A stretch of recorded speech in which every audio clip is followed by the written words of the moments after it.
Assalamualaikum warahmatullahi wabarakatuh.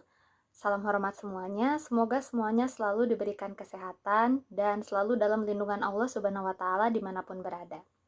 Perkenalkan, saya Salsa Amalia, mahasiswa Program Studi Teknologi Pangan, Universitas Terbuka, UPBJJ Bandung. Dosen yang saya hormati dan rekan-rekan sekalian, pada diskusi kali ini saya akan menyampaikan gagasan mengenai COVID-19, yaitu pemulihan sektor perekonomian Indonesia akibat pandemi COVID-19. Pertama, yaitu apa itu COVID-19? COVID-19 merupakan penyakit menular yang disebabkan oleh jenis baru dari coronavirus. Diketahui jenis coronavirus itu adalah SARS-CoV-2 yang merupakan kelompok virus yang menginfeksi sistem pernafasan. Penderita COVID-19 ini dapat mengalami demam, batuk kering, bahkan kesulitan bernafas.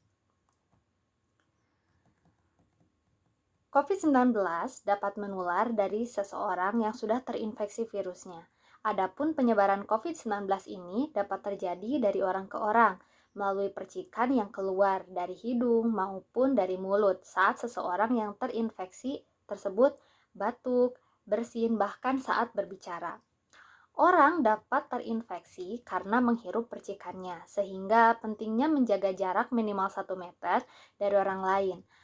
Orang dapat terinfeksi dengan menjabat tangan atau menyentuh benda seperti meja, gagang pintu yang mungkin terdapat percikan dari seseorang yang terinfeksi. Nah, kemudian menyentuh mata, hidung, atau mulut setelah menyentuh benda tersebut. Sehingga pentingnya mencuci tangan dengan sabun di air mengalir dan menggunakan antiseptik yang berbahan dasar alkohol. Penyebaran ini bisa dikatakan cepat, menimbulkan berbagai dampak seperti pada masyarakat, pendidikan, pekerjaan, politik, dan khususnya di sektor perekonomian seperti pada sektor pariwisata, sektor penerbangan, sektor industri pabrik, produksi yang menurun akibat PHK besar-besaran, serta dipulangkan dari perusahaan, kemudian waralaba dan warung kecil yang dibatasi jam bukanya. Jika biasanya dari pukul 8 sampai 8 malam, menjadi pukul 8 sampai 3 sore. Nah, dampak tersebut disebabkan oleh penerapan lockdown di awal tahun 2020 dan penerapan PSBB atau pembatasan sosial berskala besar di tahun 2021 oleh pemerintah Indonesia dalam rangka memutus rantai penyebaran COVID-19. Namun, lockdown dan PSBB tersebut membuat laju perekonomian Indonesia menjadi terhambat. Nah, pemulihan ekonomi Indonesia akibat COVID-19 tersebut dilakukan melalui kebijakan pemerintah, yakni kebijakan fiskal dan kebijakan moneter. Kebijakan fiskal dilakukan dengan harapan dapat mengurangi dampak negatif pada perekonomian Indonesia yang disebabkan oleh pandemi COVID-19. Nah, selain itu, kebijakan ini juga bertujuan agar menggerakkan kembali para pelaku usaha, termasuk UMKM. Nah, terdapat 3 stimulus sebagai penggerak perubahan pada kebijakan fiskal ini. Yang pertama adalah percepatan belanja pemerintah, kemudian yang kedua adalah relaksasi pajak penghasilan, dan ketiga atau terakhir pemulihan ekonomi nasional dengan melaksanakan kebijakan keuangan negara melalui relaksasi APBN.